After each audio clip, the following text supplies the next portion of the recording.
salve Amazonas, salve Brasil, obrigado pela sua presença, obrigado pela sua audiência. A gente vai fazer um papo muito agradável com o professor Zé Melo, que é uma história viva do nosso estado, desde o nascimento, a criação, posição que alcançou socioeconomicamente e a aprovação da sua grande inocência em todo esse mal-entendido que foi muito prejudicial a ele.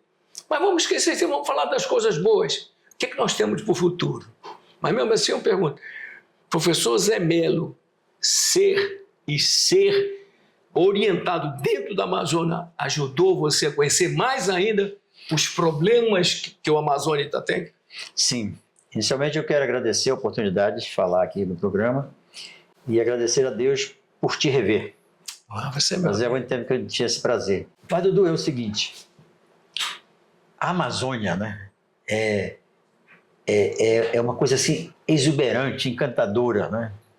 Mas a Amazônia, ela precisa ser conhecida para que você possa se abeberar desses encantos e também defender os povos que nela vivem, né? Não são só os nossos irmãos indígenas, não. Os outros todos que vivem aqui, que vieram para cá no passado com as suas famílias, teu pai, né? Os seringueiros que vieram tangidos pela seca do Nordeste para cá. Meu pai foi um desses. Subiu o Juruá e lá no Seringal Ouro Preto ele cortava seringa. E eu nasci lá. A minha primeira universidade foi um machado, um teçado, uma enxada, uma peconha para subir no açaizeiro, caçar, pescar, foi a primeira a universidade da minha vida, né? Mas eu também conheci a floresta, conheci os rios, conheci os cardumes, então vi aquela exuberância toda. Depois nós viemos para cá, a bordo de uma chatinha chamada Sorocaba, movida a lenha, né? E viemos pagando a nossa passagem. Trabalhando, pagando a nossa passagem. Chegando aqui, eu fui trabalhar, o papai também, enfim, cresci. Depois fui ser datilógrafo da universidade, depois, enfim. Tive uma trajetória começando como auxiliar de seringueiro e depois virei um servidor público, né? Cheguei até o mais alto cargo, fui de governador do estado, né? Tendo sido secretário de estado 7 vezes, vice-governador, deputado federal 2 vezes, deputado estadual. E essa soma dessas coisas, de experiência de vida do meu nascimento, de experiência vivida com pessoas como o Dr. Aderson Dutra, como o Dr. Juari Marinho, como o Dr. Oyama Ituaçu, como Zé Vidal Pessoas, que eu convivi, pessoas cultas, inteligentes, de visão totalmente diferente. E, de outro lado, convivendo com políticos da estirpe do Amazonino Mendes, da estirpe do Gilberto Mestrinho, né? Políticos de todos os matizes. Aí eu chego assim aos quase 80 anos, vou fazer agora em setembro, com a soma de tudo isso, um conhecimento sobre o Estado, sobre a política, enfim, e hoje com uma visão muito grande de Brasil, de mundo, e de Brasil e do mundo em relação ao nosso Estado, né?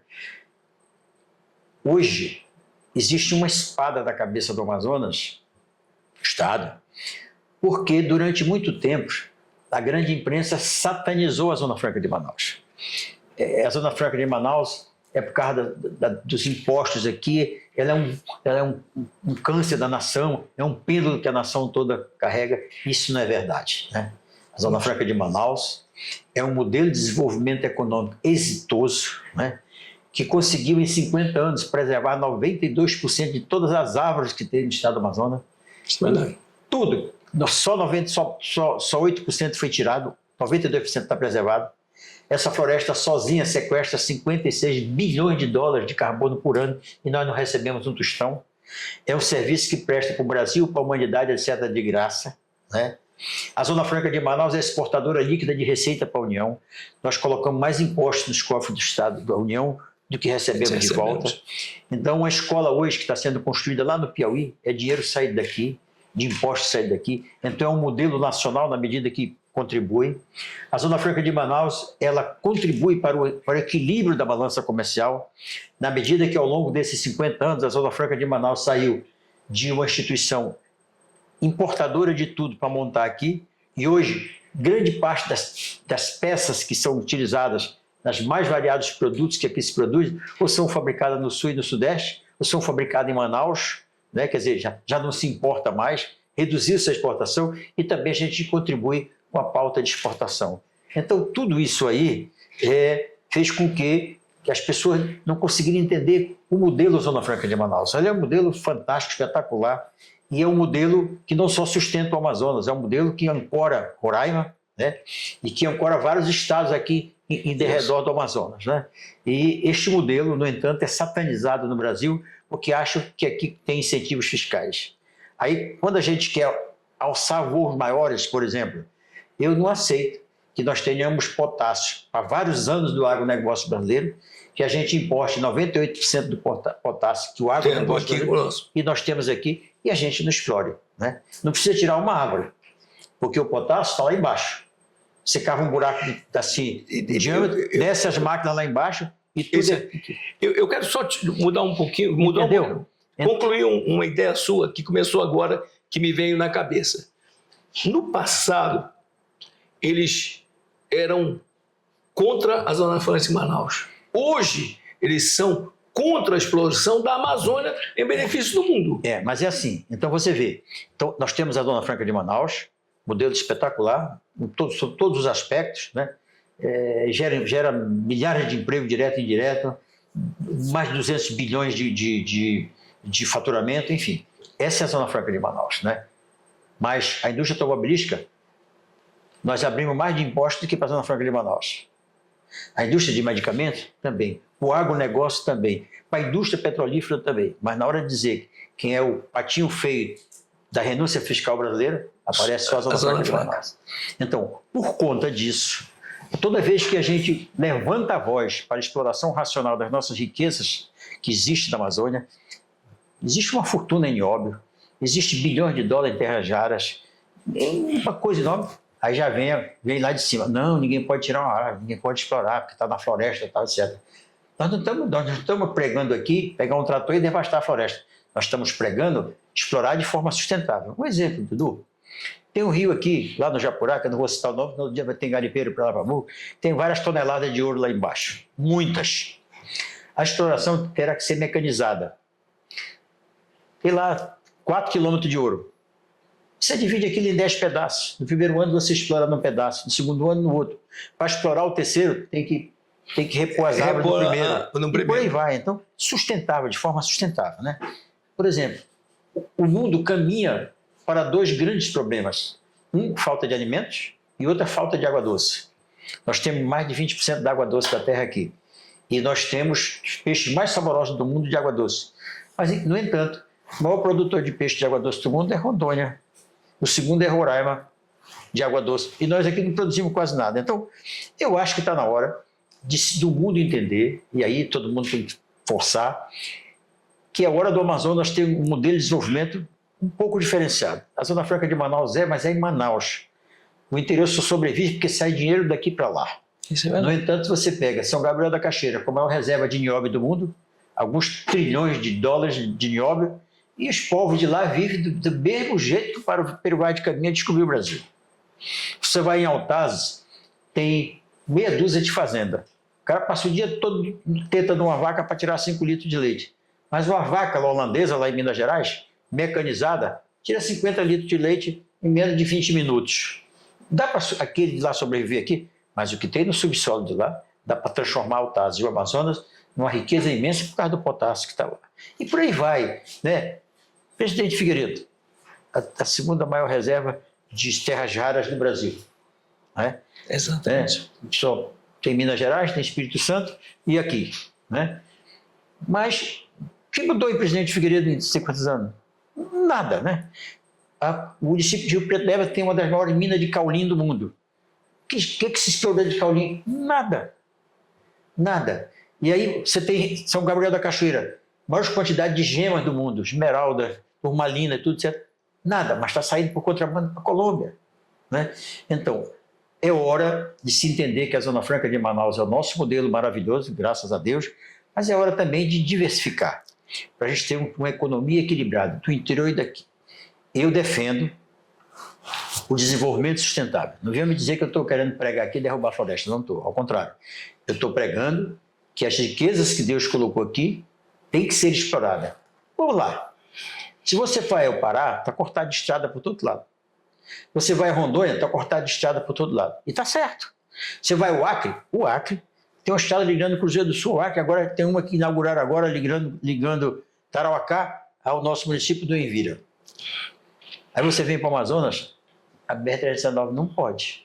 Só queremos umazinha, para tirar do isolamento. Então acho que é hora de acabar com isso, dessa coisa doentia, né? De ficar por ficar, de deixar por deixar. Não, vamos explorar sustentavelmente. Para isso, a gente tem que ter, assim, eu diria, não só nós aqui, os políticos, etc., teria que ir para cima. Eu, como fui governador, eu tentei e tal, mas precisa também haver, por parte do governo federal, um sentimento de que o Brasil precisa disso. Professor Zé Melo, o que eu percebi nessa sua colocação, que é muito importante, significa então que nós servimos de seguro no passado e hoje nós somos escravizados para o futuro, porque nós não temos o poder de decidir o que é nosso. E agora, aconteceu um fenômeno. Quando a China começou roubando projetos dos outros, levando para lá e copiando, né? Isso. Depois eles resolveram investir em conhecimento. Hoje tem milhares de pós-doutores lá. A China hoje faz desenvolvimento de produtos. Pega um celular e fabrica da mesma qualidade tecnológica que um celular fabricado por qualquer empresa do mundo. Mas como lá eles têm custos menores, né? Você abre uma empresa aqui, só falta morrer de pagar imposto. Lá não tem isso. Ele consegue colocar no mercado a preços menores do que os outros. A China veio e fez o porto de Xangai, no Peru. Agora está financiando uma ferrovia que liga o Peru ao Brasil através do Brasil Central. Se a China colocar uma zona franca de Manaus em Xangai, em 10 anos acaba com a nossa. Não tenho dúvida. Porque hoje o mercado da zona franca de Manaus é o mercado brasileiro. Mais de 98% de tudo que se produz é o Brasil que consome. Se eu posso comprar pela metade do preço isso aqui, que eu vou comprar. Lógico. Aí hoje tem a linha branca, né? Os maiores produtores de ar-condicionado do mundo são eles, né? Então é assim, de repente apareceu o Trump, com aquela prepotência dele mesmo, fanfarrão, ele já sabe, mas um cara que é jogador. Quando ele percebeu o avanço da China nos mercados da América Latina, mercado de minérios, Colômbia, tudo tem muito minério, e mercado financeiro, mercado de consumo, né? Ele então rugiu forte. Com o rugido forte dele, eu duvido que vai ter a Zona Franca de Manaus lá em Xangai. Então os amazonenses precisam enxergar que esse cara veio brecar esse projeto chinês que só tinha um objetivo, era abarcar o mercado brasileiro, que é um mercado rico, muito potencialmente rico, né? Poder aquisitivo rico, né? E de lá se expandir para todos os outros. Então a Zona Franca de Manaus, que eu amo, que é um modelo maravilhoso, ela é também a espada da nossa cabeça permanente. Né? E eu penso, com toda a modéstia, que a maneira que a gente tem de tornar a Zona Franca de Manaus perene, intocável, é você ter um modelo de desenvolvimento aqui que a gente tenha, por exemplo, se eu for o maior exportador de nióbio do mundo, eu tenho um poder de barganha lá fora. Lógico. Se eu for o maior exportador de peixe de água doce do mundo, eu tenho poder de barganha lá fora. Se eu tenho potássio para todo o agronegócio brasileiro por centenas de anos, eu tenho voz e voto. Se eu tenho o maior potencial de água doce do mundo, e a água doce vai ser um problema do futuro, e o Amazonas vai ser um grande exportador de água doce, então, se eu tenho tudo isso, gente, tá bem, vocês querem, mas a Zona Franca de Manaus não toque nela. Então, eu acho que a gente precisa navegar, caminhar, no sentido de ter um modelo que possa um proteger o outro. Né? A Zona Franca de Manaus, com as nossas riquezas debaixo da terra onde estão, ela é um modelo que está completamente aberto para críticas e para violências. Tu imaginas, o Dudu, eu me lembro uma canetada de um fiscal do Ministério da Agricultura, fiscal sanitário, ele baixou uma portaria dizendo que todos os contêineres que viessem aqui para Manaus tinham que ser vistoriados. Tu já imaginaste? Hoje eu vi, chegaram 2 navios aqui, 4.000 contêineres. Desembarca aí em 30, 40 horas esses contêineres no sistema que está hoje. Tu imagina você ter que abrir cada um para ver o que de um por um. Então, é assim, um burocrata com uma canetada poderia prejudicar. Então, eu defendo e chamo os futuros dirigentes desse Estado, país, etc., que eles abrirem os olhos para isso. Eu não aceito o semiárido brasileiro ser uma região extremamente rica de terras, muitas áreas seca, falta só água, e a 1.200 quilômetros na foz do Amazonas tem água para transformar aquilo ali num oásis. Não é? Então, o Brasil precisa começar a pensar nessa contextualização, levando em conta as duas coisas que o mundo vai atravessar: falta de alimento e falta de água doce. Isso é o problema do século que os cientistas todos vão ter que resolver.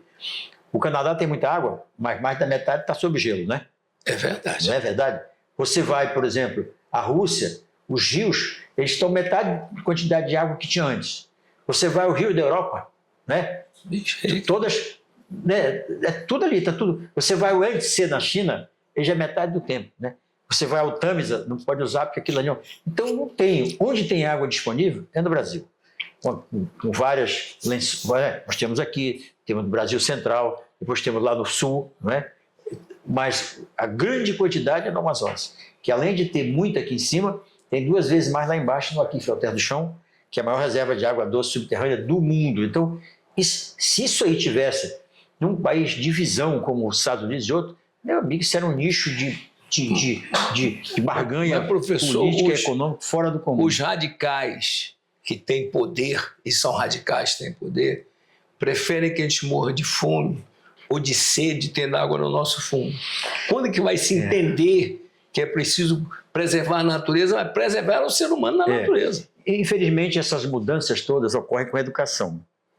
E o Brasil ele não tem muita tradição de respeitar a educação, de potencializar a educação. Não é? No Brasil passado, Brasil colônia, só os filhos dos homens ricos tinham acesso à escola. Né? Depois, no Brasil República, isso passou a ser mais socializado. Depois veio a Revolução de Março de 64 e lançou um programa chamado Educação para Todos. Não importava quantos meninos tivessem na sala de aula, o importante é que tá. Eu dei aula para 62 alunos. Eu dei aula. Na sala de aula. 62 alunos, né? Então, onde é que estava a qualidade disso, né?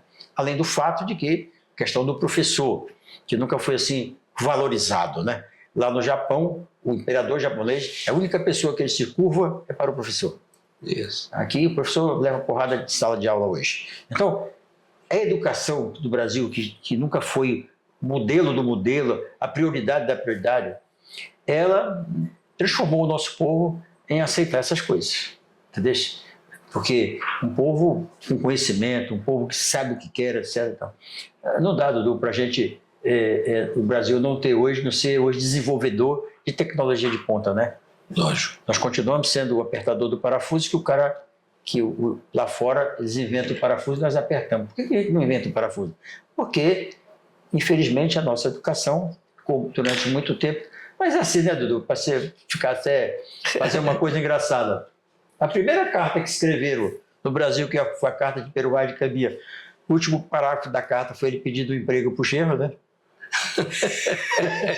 Nós já começamos torto. Começamos torto.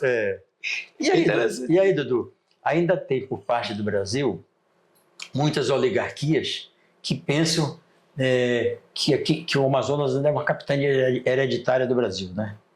Assim, o Brasil ainda tem muito isso, né? Vindo do sul, do sudeste, para o centro-oeste, para cá, etc.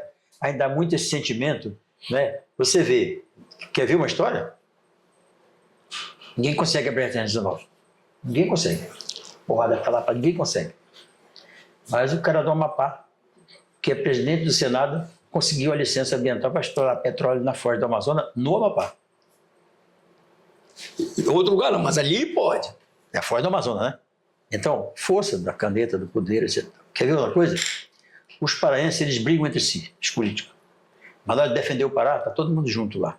Eles conseguiram licença para explorar, são os maiores exploradores de minério de ferro, são o segundo maior do mundo. São o segundo maior do mundo de bauxita de alumínio.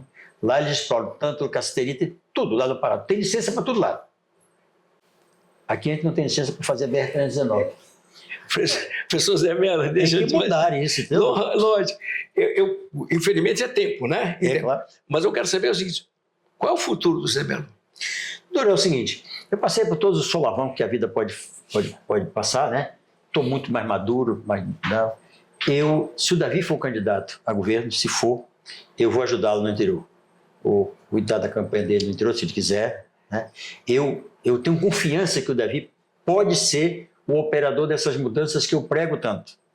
Tenho confiança que o Davi possa abraçar essa causa da defesa do interior do Estado, etc., que juntamente com a Zona Franca de Manaus.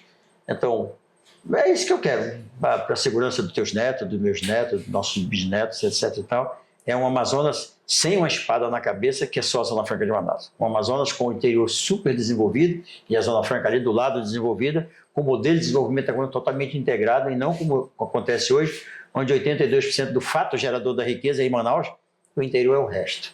Mas se você for a São Gabriel da Cachoeira, só de nióbio tem muito mais do que uma Zona Franca de Manaus, né? Então... Eu queria aproveitar o programa, primeiro agradecer ao amigo Zé Mello, que antes de eu desaparecer me transformou em vulto. Eu fui escolhido vulto do Amazonas, uma gentileza muito grande dele para comigo e a minha família, eu tenho certeza disso. É uma coisa gratificante, fica pro resto. As pessoas não sabem o quanto você construiu na parte de esporte e lazer desse estado, né? Muita gente não lembra, né? Mas você foi responsável por aquelas primeiras sementes que foram plantadas. Foram se plantadas por ali. Foi o Dudu, gente. Uma grande concepção do meu pai, da minha mãe. Quando você une o lazer à educação, você tem um ser humano bem formado, né? E ainda tem a possibilidade de tirá-lo dos desvios, né? Dos desvios. Mais uma vez, o meu amigo Zé Mello me oferece a oportunidade de dizer uma coisa que ele compreendeu sem saber exatamente como eu vou dizer. Você não importa, você é dono de um time. Quer ser futebol, voleibol, basquetebol, handebol, não importa qual modalidade. Eu não quero saber da cor da tua pele, não quero saber do teu biotipo físico, eu não quero saber de onde você nasce. Você é importante para mim. É isso aí. O esporte é o melhor vetor democrático para se desenvolver um cidadão. Você respeita o técnico. É uma liga da sociedade fantástica, né? Extraordinária. Milhões de Brasil. 95% dos melhores atletas do mundo são oriundos das classes menos favorecidas. Você lembra quando eu fui governador que a gente implantou o projeto das quadras cobertas, etc., para a gente poder fazer a integração família, escola, etc.? Lembra disso? Então, esse projeto é que indiretamente ele vai passar para aquele que ele acha que é de confiança, que vai entrar aqui pela frente. Professor Zé Mello, obrigado. Muito feliz em te rever. Eu também. Coração. Muito obrigado, viu? Olha, um abraço para todos vocês. Vamos lá, abraçar essa causa porque ela representa o futuro. Eu estou me referindo à exploração racional das riquezas que Deus colocou em nosso estado. Abraço.